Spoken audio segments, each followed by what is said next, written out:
Welcome to the Bravo Papers, a safe space for all us Bravo fans who love to analyze, deconstruct, and talk about our favorite Bravo shows ad nauseum. There's no such thing as overanalyzing or reading too much into your favorite Bravo shows and Bravo celebrities here.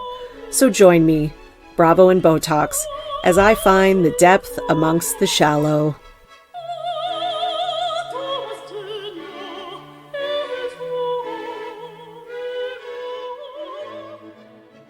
Just a quick note before we start the episode, I have launched a new Patreon. Patreon.com/Bravo and Botox. If you come and join my Patreon, it's $5 a month, and for $5 a month, you will get 4 additional podcasts. These podcasts are my Bravo Weekly Musings, which are generally an episode where I talk a little bit more freely, comfortably, and openly about whatever Bravo topic happens to be on my mind that week. For example, my first episode was about a DM I received from Catherine Dennis a while ago and why she was so angry in my DMs. This week, I'm talking about my general annoyance with people trying to use misogyny to try and excuse some of the poor actions of people like Raquel and Taylor on Southern Charm, and some of the tweets and discussions I've been seeing around that, including in my comments for Southern Charm this season. I also discuss my annoyance with Bravo celebrities, housewives, etc. being up in the DMs on comments, getting a little too involved with fan pages with some recent examples, including Teddi Mellencamp and Ubah, and go into a lot more detail and candidness, with my thoughts about that. So I will be releasing my Patreon episodes every Tuesday, and your money will go directly to supporting me and growing my podcast and, just helping me to get paid and succeed in this. If you're interested, just go to patreon.com/Bravo and Botox. Thank you so much. And now here's to today's episode. Hello, everyone. Welcome to the Bravo Papers, Bravo Weekly News. It is Monday, October 30th. And tomorrow's Halloween. So happy Halloween. I'm sure there will be some housewives posting with some good costumes for us. I've already seen some floating around on Instagram. And, I hope you have a happy Halloween and that the weather is good, especially if you have to take little ones out to trick or treat. Last year, I remember it was raining and that was miserable. So I'm hoping for no rain at least this year when I take my daughter out. All right, so there is a lot to talk about this week. Mostly because of the premiere of The Real Housewives of Beverly Hills, which always brings with it a lot of, news happening and gossip on social media. But let's start with Teddi and Kyle on Watch What Happens Live. So I watched it. And just a few things that I think are noteworthy and a few things that are, cringeworthy, I guess. So one thing that was revealed that I don't think is that surprising is that Kyle initiated the separation. Her and Mauricio are in different rooms, which again, none of that's that shocking to me. Apparently they have a group chat, they being Teddi, Kyle, and Morgan. And Kyle is really, sticking with this friendship thing. She's even like, I think people just say that we're in a relationship because she has tattoos. No, I don't think that was it, Kyle. It has nothing to do with her having tattoos. It's you getting tattoos of her initial and things like that. And getting matching tattoos. Kyle just likes to purposefully take things out of context to fit her narrative. Kyle also said she was upset about Mauricio holding hands with his Dancing with the Stars partner, and says, yeah, it is why she deleted her Instagram support. So she was honest about that, at least. You know, my thinking is that she kind of separated from him to sort of teach him a lesson, probably because he's always cheating. And now that they're actually separated, he seems like he's kind of maybe, living it up with this girl, and she wasn't expecting that. I really think she's like Kyle is trying to make Mauricio jealous with Morgan, but I don't think it's really working, partly because she's a woman. And I do think that if it was a guy, Mauricio would be more bothered. I know that sounds weird, but I really think that Mauricio would be more bothered because there'd be more like comparison and like sizing up, because that's what men do more. So I do think that he would be more bothered, but I don't know. I do think she's trying to make him jealous, and this is her way of doing it. Now, again, like, it's not, if Kyle is still in love with Mauricio and has the same feelings for him, which I'm not sure whether she does or not, but I do kind of think that, it like trying to make him jealous is just not going to work in her favor, because he's already a cheater and he's already had a lot of dalliances. And then now look, here he is again. So then, and him and his, I don't know, Dancing with the Stars partner, they put out this weird video, kind of just like addressing the rumors about them being together, holding hands. I mean, I didn't think and it was like, they're like talking to the camera and they're all serious. And it was like really long as well, considering that all they really said was, we're just friends. And that was all they needed to say. Like, I don't know why they needed to make this whole long ass video, but they did. But yeah, so Kyle's pissed, or bothered, whatever. Andy really seemed to give 0 Fs about Teddi and a lot of what she had to say. She mentioned that her and Edwin had issues that they were hiding during their first season. Andy asked 0 follow-up questions and did not seem to care. And then she made this like joke about, what's it called? About how Tamra gave Jen relevancy by letting her come on Real Housewives of OC, and that, she's the reason, or Tamra's the reason that the dick pic happened, because Jen's boyfriend has that like dick pic company where they have hats that say dick pic. Sorry, I'm just saying the word dick way too much.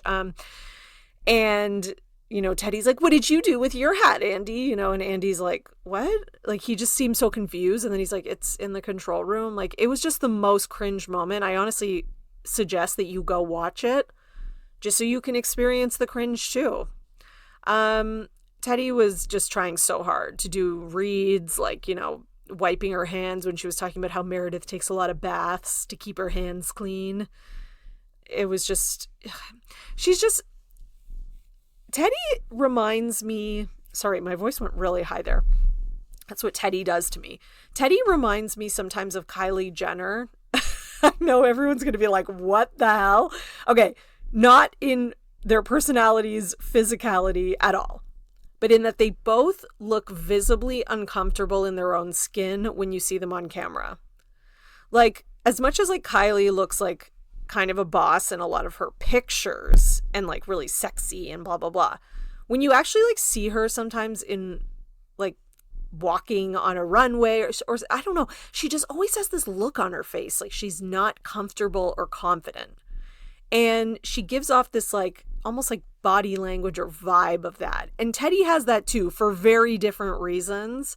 I think for Kylie, it's about being self-conscious about her appearance and, not having control of like Photoshop and stuff like that when she's being filmed on a red carpet. For Teddi, it's a different reason, which is way too much awareness of the fact that she's not cool, fun, or interesting. And she doesn't know how to carry herself, and she so desperately wants that.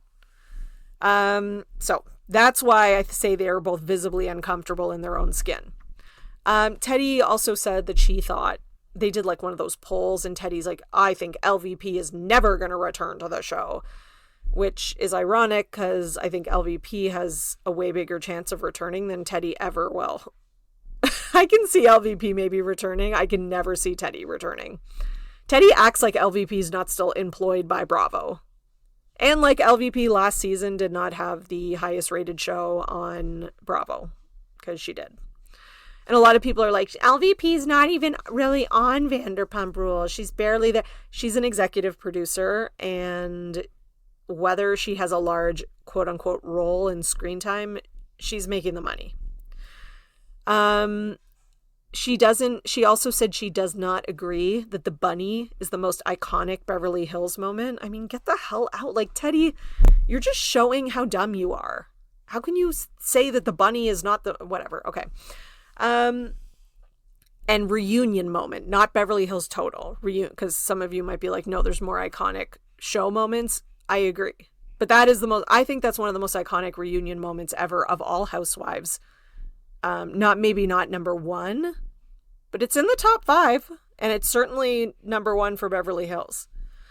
Teddi thinks Sutton is obsessed with everyone else's life and has to make, everyone else's life about her or get involved in other people's lives to make herself interesting.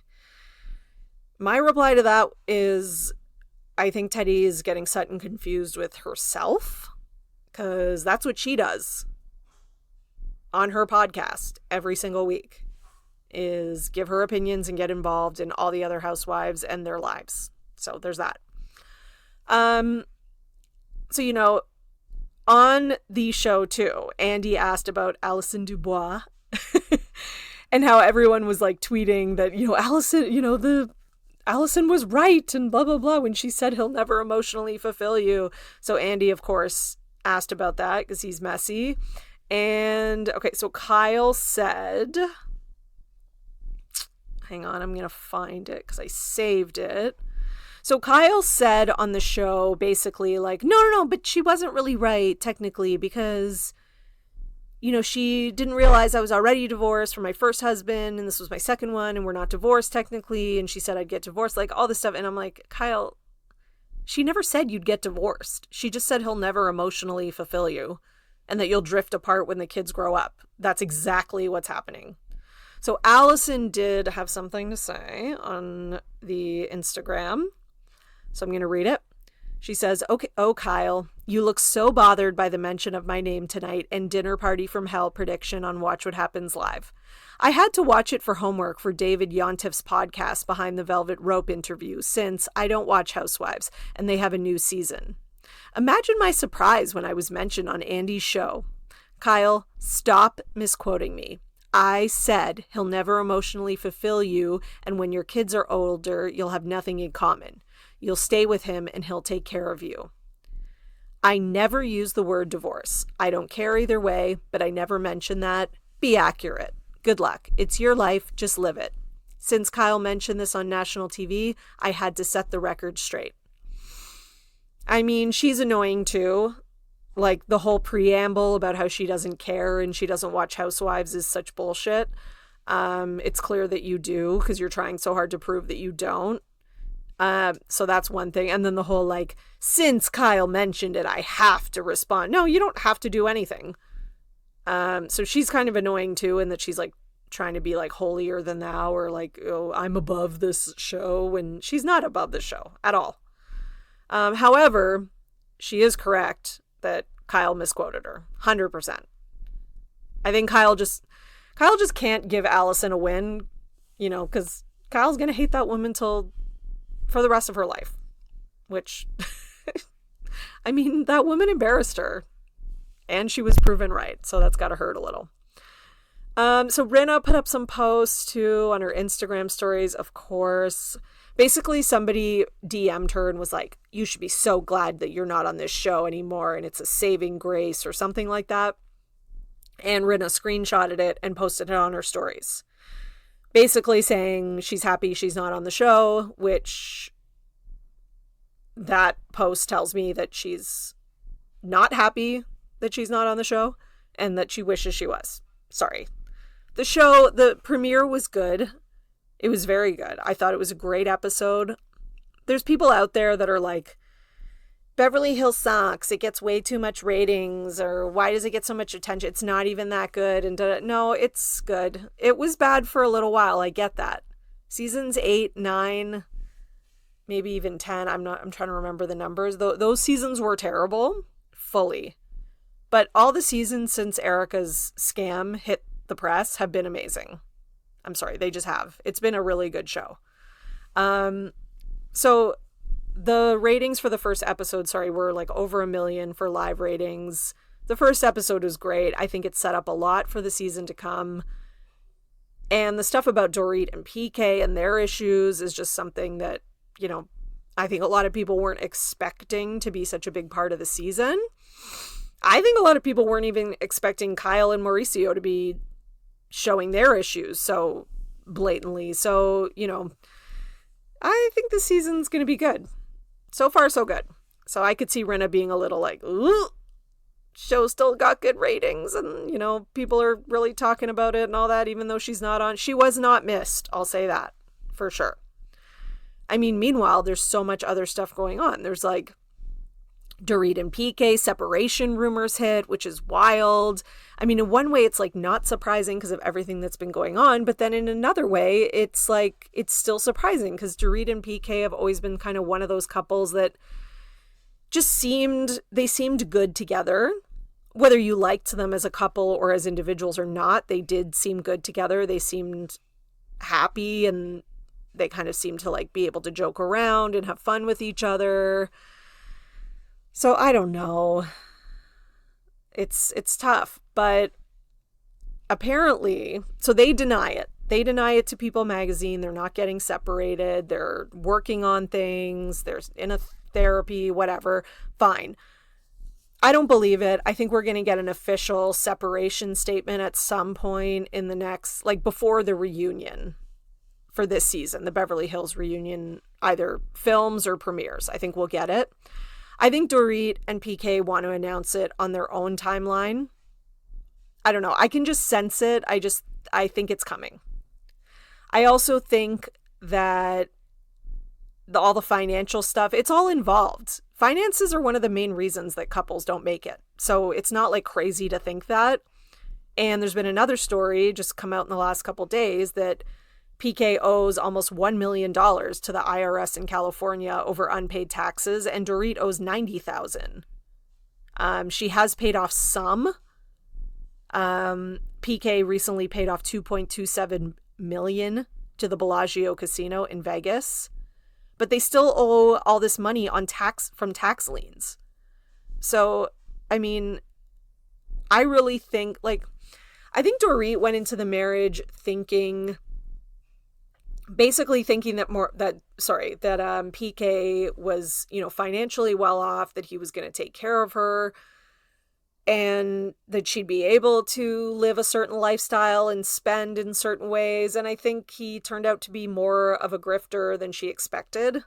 I think she knew he was a grifter a little bit, and I think she's a little bit of one too, and she's okay with some shadiness. But I think he took it way further than she ever expected or thought. So I think that's why, I think that's why things aren't going to work out. I also think, I've always thought this since it happened, that the burglary was set up by PK. I think that's why he's annoyed that she still has PTSD, because he's like, get over it. Like, it wasn't even, like, you were never really in danger.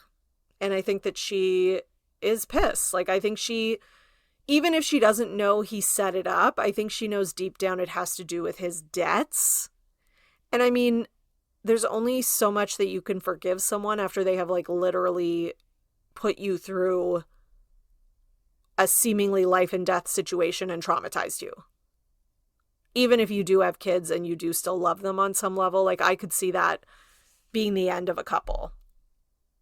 I really could.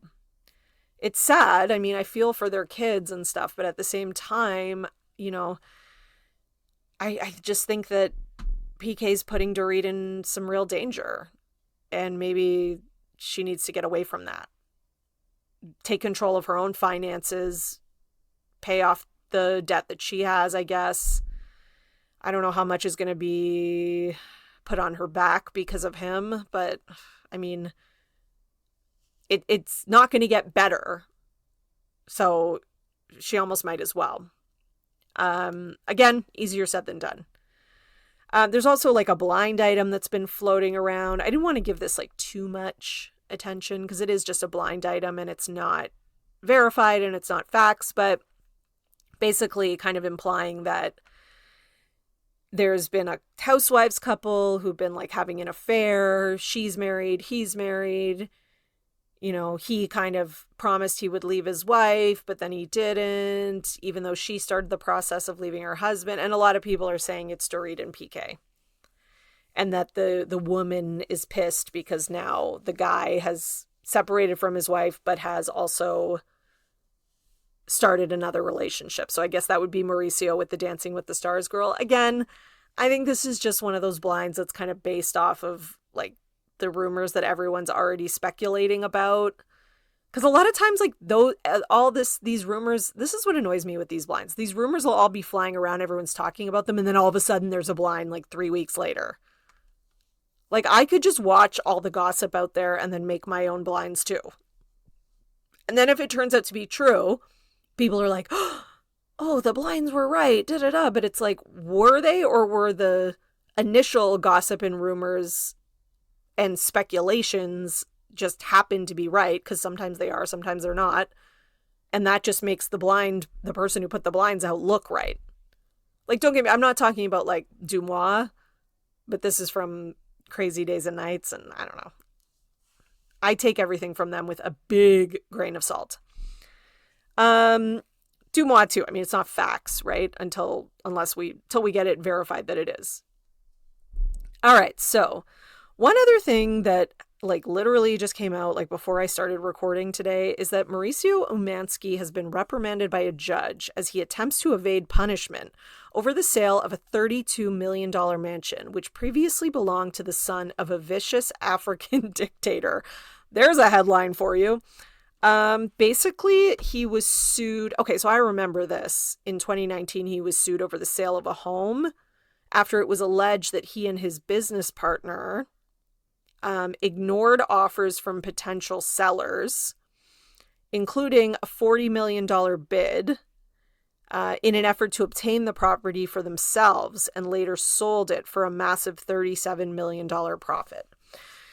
So I guess basically they ignored offers, I think, that were supposed to go to the person selling it, and then I guess they bought it and then sold it for a big profit.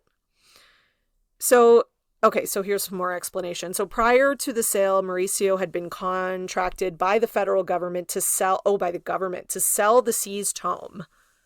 So it was seized from this African dictator's son, who is known as the torturer in chief after he was accused of stealing government money. Okay.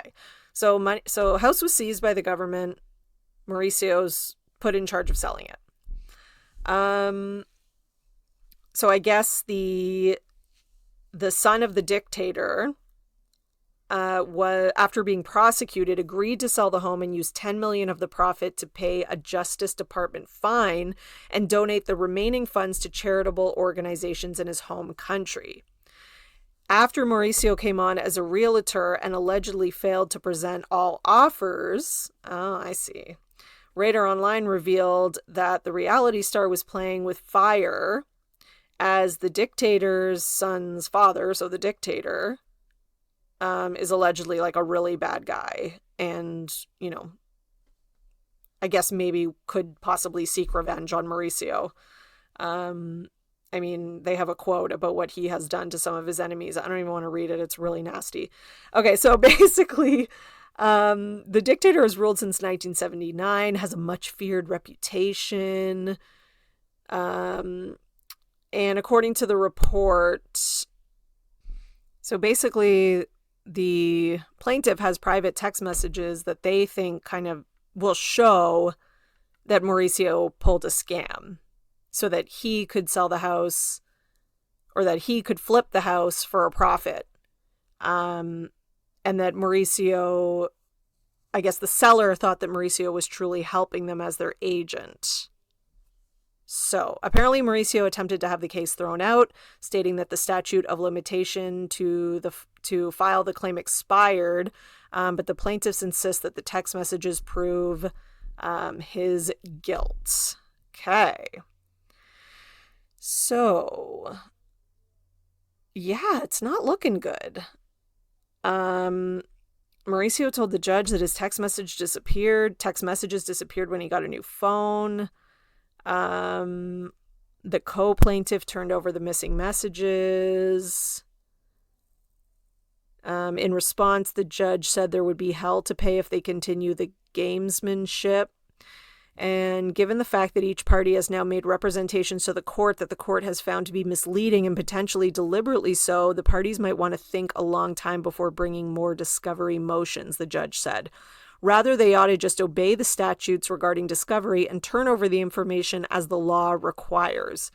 The rule they ought to follow is that if they are thinking about whether they need to turn it over, they do. The court is tired of what appears to be gamesmanship by both sides. So, yeah, it seems like the judge is getting annoyed because things are being withheld by both sides. And Mauricio is also requesting that the plaintiff, Sam, is hit with a $1.2 million fine for wasting his time. Okay, so we will see what happens with that. I mean, shady dealings for some shady profits. I wonder if that has anything to do with Mauricio's separation. I mean, honestly, you never know. You really never know. Okay, so let's talk a little bit about Real Housewives of Potomac. So the premiere is coming next week, and I'm very excited. There's all this stuff about, which I talked about on last week's episode, about Chris possibly cheating on Candace. Robin and Giselle were talking about it on their Reasonably Shady podcast. And, it's one of those things. It's like, of course it's going to piss off Candace. And on top of that, Robin's had so much cheating rumors and allegations revolving Juan. So it's like, it just seems a little hypocritical for her to be going on about this on her podcast, which many, many, many, many, many people online called her out for. I mean, they introduced this, the first, 8 minutes of the show, a little sneak preview, and it was, all about Juan being a cheater, basically. So it seems like, Robin, maybe kind of worry about your own husband and what's happening in your own house. And instead of entertaining rumors, I'm not saying that the rumors about Chris aren't even true. They could be true, but it's maybe you're not the right person to be discussing it as of right now. So Candace she actually has been pretty silent on social media about all this stuff, which is unlike her, but did respond with a tweet. It was either today or yesterday, but basically saying exactly what I just said, maybe worry. She said, worry about the man in your own home and your own, for hire boyfriend. I think she's talking about Giselle's boyfriend, rather than worrying about her guy. So we shall see. All right. Little update on Lindsay and Carl and their breakup. So they were at the Winter House premiere. And they were both there, which is, awkward, obviously, especially because this is not just a regular breakup. Apparently, they avoided each other at all costs, which I can imagine. And Kyle also put out an interview recently where he kind of explained, his perspective of their breakup. And he said, it's no secret that they've been in constant couples therapy ever since they basically started dating. From my perspective, there were times where I was like, man, it's almost like the only time they could communicate on any given week was in therapy. It's almost like they couldn't even communicate anymore without a third party. And Carl was like, that is not how I'm going to spend the next 50 years of my life.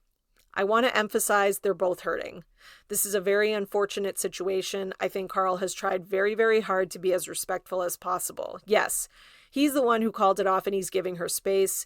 He's basically homeless, letting her live in the apartment that they both pay for, but he drew the line in the sand. the poor guy's trying to figure this all out in real time. Okay, so here's my issue with this statement.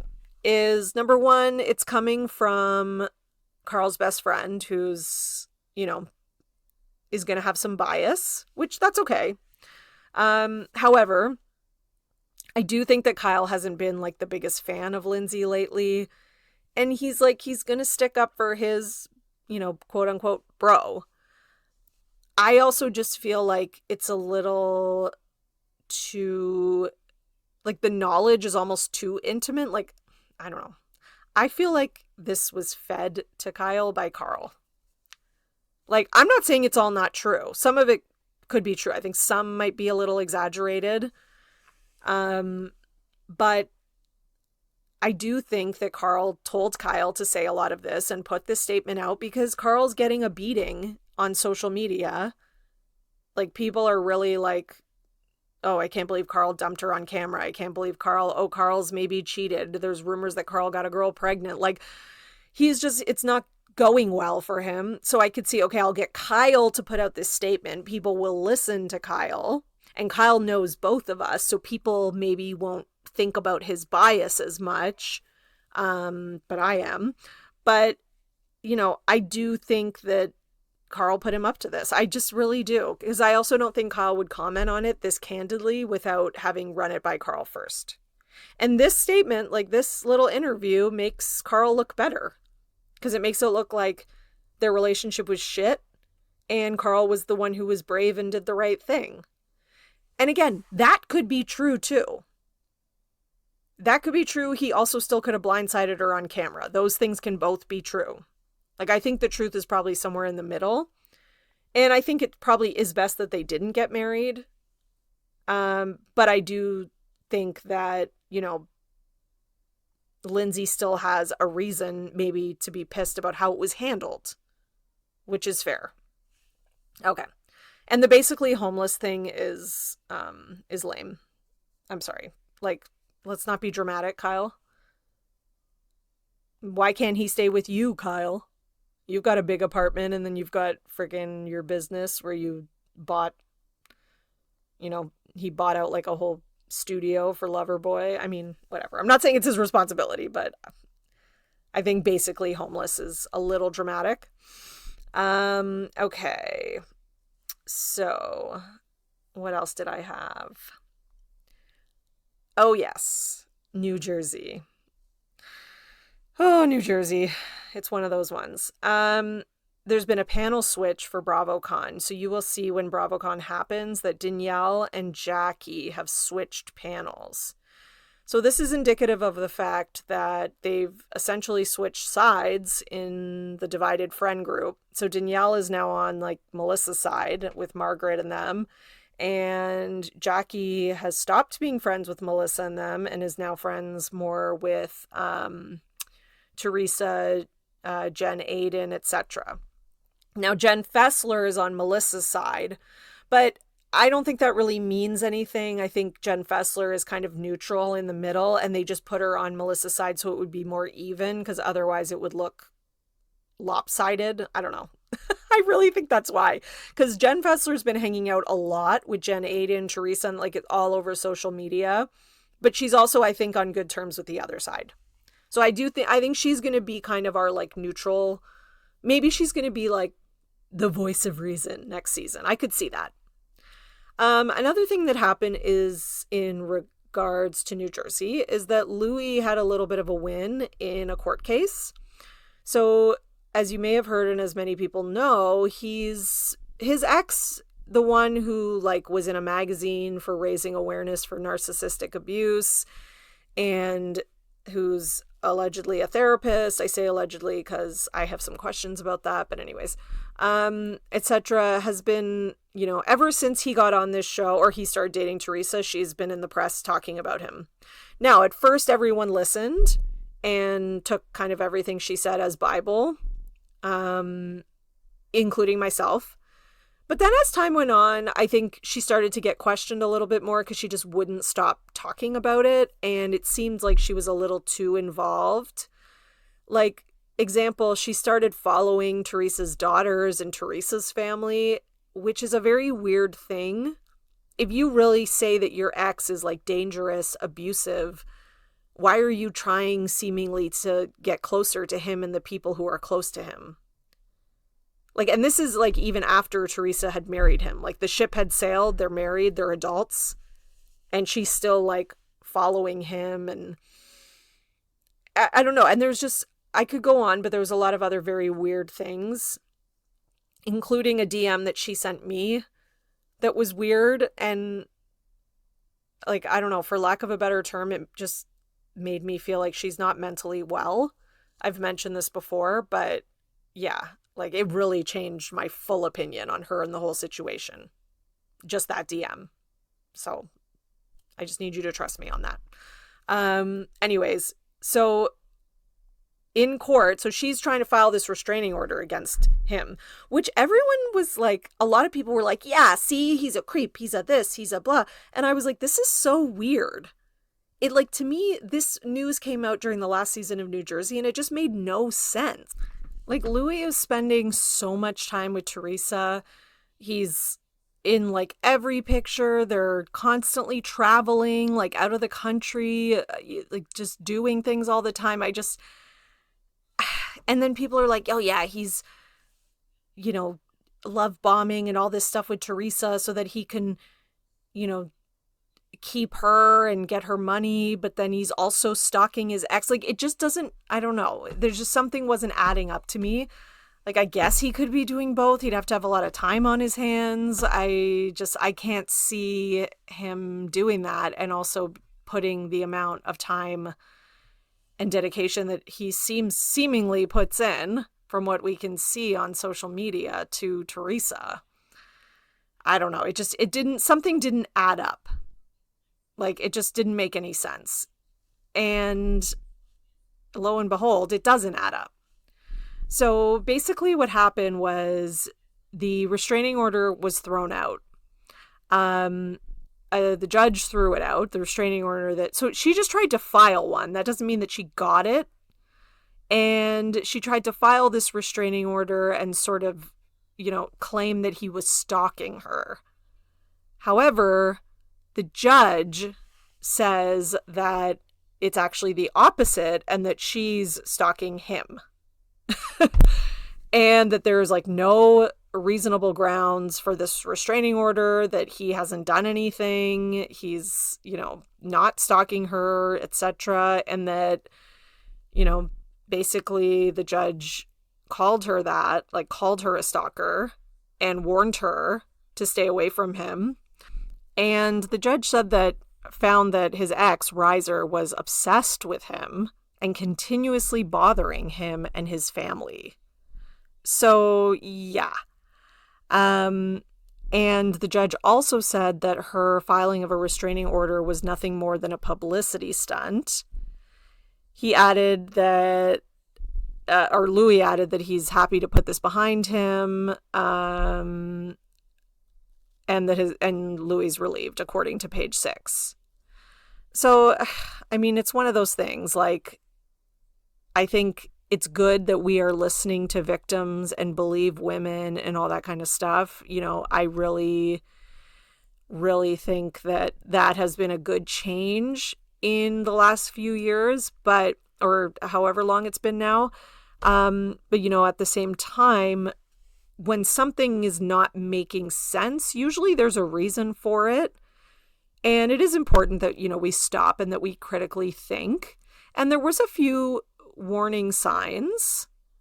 You know, first of all, that she was saying he was obsessed with her and that he was this like stalker, abuser, yet she would not stop talking about him. Like, almost every post on her Instagram, like doing podcast interviews, like constantly like making comments about like Teresa's daughters and diagnosing them when she's never even met them, and like just things that are kind of like, those were, to me, were red flags, especially trying to diagnose Teresa's daughters who she's never met or had a conversation with.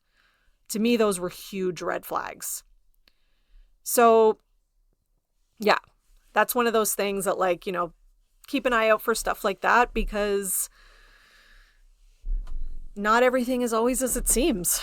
All right. So, and again, I'm not saying like Louis is like innocent and he's never done anything wrong and blah, blah, blah, and that he's like an angel. That's not what I'm saying.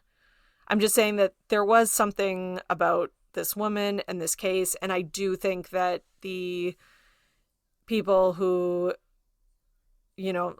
particularly Melissa and Joe, kind of just wanted to see the bad and use it against them as sort of like ammunition on the show. And I do think that they kind of owe him an apology for like just taking her word for a lot of stuff. Okay, so what do we have next? Oh yeah, one more New Jersey thing. So allegedly, this is a big allegedly, by the way. A husband in New Jersey, so one of the New Jersey husbands, went on. Okay, so I'm going to read you the quote. So this was sent to Bravo Bad Girl on, I believe that's their Twitter handle. This is what was sent to them, and this is a word on the street, not fact. But a Jersey house husband had a drug-fueled rant that's being investigated by HR. He attacked a producer. I don't have confirmation if attack was verbal or physical sense, and my source cannot confirm. Okay. Wow. So, okay. Now then, I got a DM from someone who would prefer to remain anonymous, who says it was Fuda's husband. And she is apparently going to be made a friend of because of this. And they're exploring switching her out with Jen Fessler. So Jen Fessler would be full-time. Fuda would be a friend of. Interesting. I mean, I've heard things about Fuda. Not great things. I mean, there's a picture of him recently where he looks like a completely different person, like has lost an insane amount of weight. And I mean, like, that's fine. Good for him. Whatever. I'm not like commenting on whether it's good if somebody loses weight or not. I don't know his medical history, his health or anything. It's just, he's kind of got the like house husband makeover thing happening. And he did seem really like into the fame and being on this show. Even like so far as like the stuff about accusing Louis of like contacting his ex, which I'm like, I think your ex kind of did that on her own. Like it really seemed like it. Like he just seemed really into the drama. So I wouldn't be surprised if maybe he was getting a little too involved in all this stuff, but we'll see. We'll see. And New Jersey did, by the way, have to cancel their cast trip. A lot of people were wondering about this, but Andy confirmed on his like radio show that they were supposed to stay at a place in the Berkshires, not Dorinda's, but they were going to visit Dorinda's just for like a little cameo. But they were supposed to stay at this place and it literally burned down. Andy said it has nothing to do with like the cast or some crazy conflict or something like that. He said the place literally burned down. So they had to cancel the trip. But it has nothing to do with like filming or anything like that. So just to kind of give you a heads up about that. In Salt Lake City news, Monica, there's a little clip floating around of next week's new episode, and Monica discusses how when she was 12, her mom dropped her off basically with a neighbor family to live with them so she could go, pursue her dreams, whatever that means. So Monica says that's why she has such intense abandonment issues and she cries and this whole thing. And then Monica's mom responded quite quickly after the clip came out. Okay, with a video on Instagram to kind of address it. And she basically confirms that it's true and kind of tries to excuse it. But, I mean, she just looks like just kind of a little unhinged in the video. It doesn't come off well. She shouldn't need a PR person, this woman, because, like, she's not a housewife. But she almost does because she's so messy. I'm here to set the record straight. The story that Monica tells Heather in the new promo that dropped today is false. Monica knew the family. She was close to the family. They were our downstairs neighbors in Arizona. We lived in a condo building. They lived downstairs. We lived upstairs. Monica babysat with the boys. Monica spent time with the family. If I worked late, she would have dinner with this family. We were in the same ward building. We were friends. We were neighbors. She loved this family. She loved the mom. She loved the boys, and they loved her. I took a job in New York City. This was before Monica started school. So the plan was that Monica would stay with them in Pennsylvania while I went ahead to start my new job and look for an apartment in New York City. I could not find an apartment in my budget in a neighborhood that felt safe with a school district. Hey, this is Monica's mom here to set the... Mom was Okay, so sorry, there was some delay while I closed the clip down. So basically, Monica says pursue her dreams. So that's going to be different. I mean, I'm going to need more details, but if it's just like maybe her mom like had some like far-fetched dream that required her to leave her daughter behind, that doesn't look great. Like, you know, I'm sorry you had your dreams, but you have a 12-year-old. If you really want to make it work, you got to figure something out that includes your child, not leaving your child in Pennsylvania. But on the other side, if it really was just like she had this job offer, and if she just stuck it out and they went through a little period separated, it could lead to a better life for both of them. You know, that's different. But that doesn't sound like that's what it was. So we're going to have to get more details from Monica, but I'm also kind of, I don't know, I'm leaning towards Monica's side. I also feel like Monica's mom just kind of confirmed it. Like, Monica didn't say they were like complete strangers who she didn't know. Like, she said it was like a neighbor, like family friend, I think. I have to go back to the clip and check. But the point is that it wasn't family. And that is upsetting for a 12-year-old, whether she loved them or not. Like, I had like my best friend growing up who lived like across the street, who I had dinner at their house all the time. Sometimes her parents would come pick me up if my parents had to work or whatever. Like, they were like my second family. But like, if my mom had dropped me off to live with them and was like, I'm going to another province to work, I'll see you later, or whatever, for a long time, like, I would have been devastated. I don't know. I can't imagine doing that with my daughter. Like, I don't want to be judgy because I know that there are some moms in like shit situations who have to go away for work and do things. I just don't know if that is this situation, and it doesn't really sound like it is, to be fair. And I can understand why Monica would have abandonment issues. So, I mean, Monica's mom needs to stay off social media.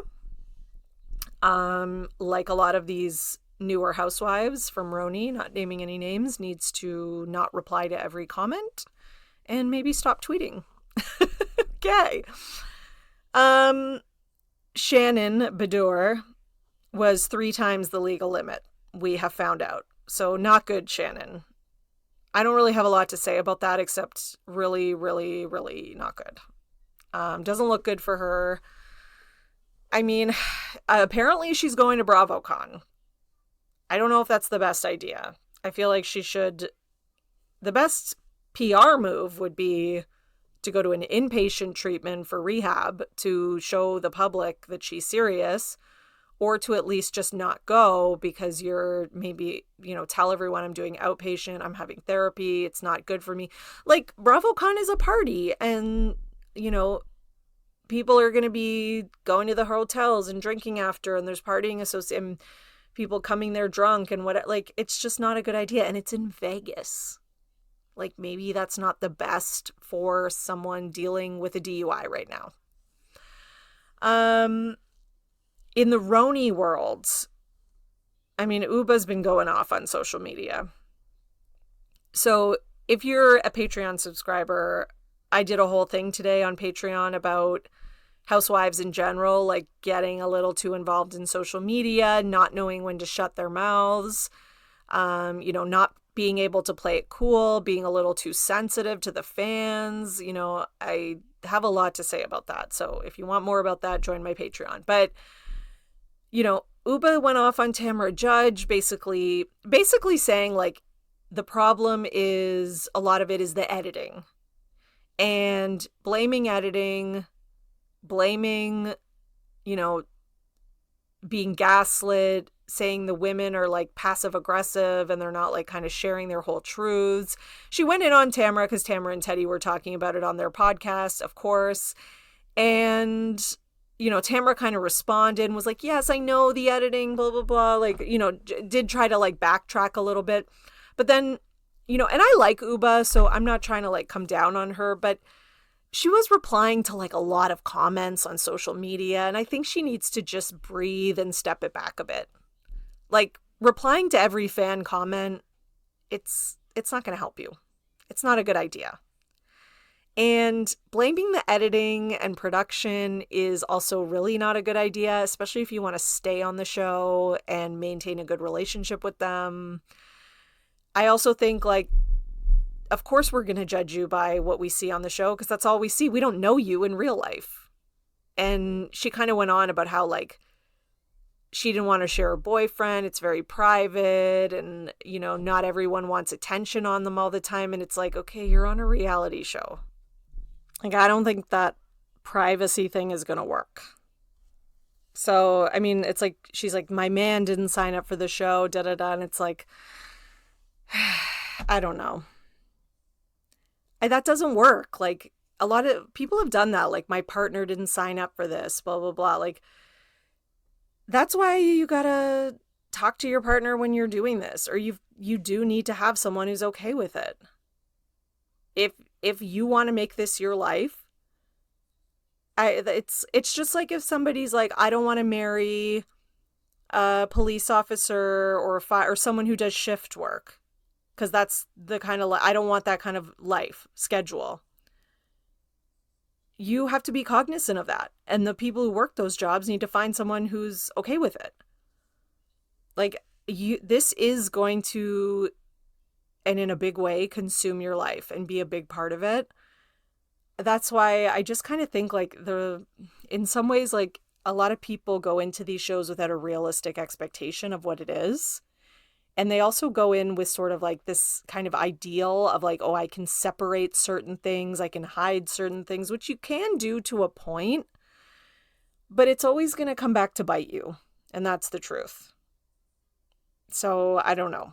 Uba, I don't think that keeping everything private is really realistic. Even if I get it, your man didn't sign up for the show, it's going to be hard for the show to want you on if you're never going to share your relationship. That's the other thing. Like, they could just be like, okay, we'll just find someone else who will share their relationship, which they can, because I'm sure there's a lot of people who would want to be on this show.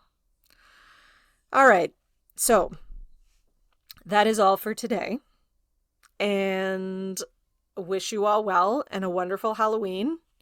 And please sign up for my Patreon if you want more. And it's patreon.com/Bravo and Botox. And until next week, you are now in the know for everything Bravo. See you next time. Thanks for listening, everyone. If you enjoyed today's episode, please rate, review, subscribe, and share with a friend or 100 friends, whatever you want.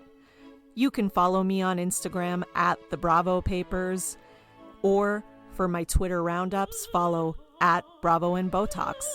If you'd like to support me, please go to buymeacoffee.com/Bravo and Botox for some much needed caffeine support. And until next time, keep overanalyzing Bravo.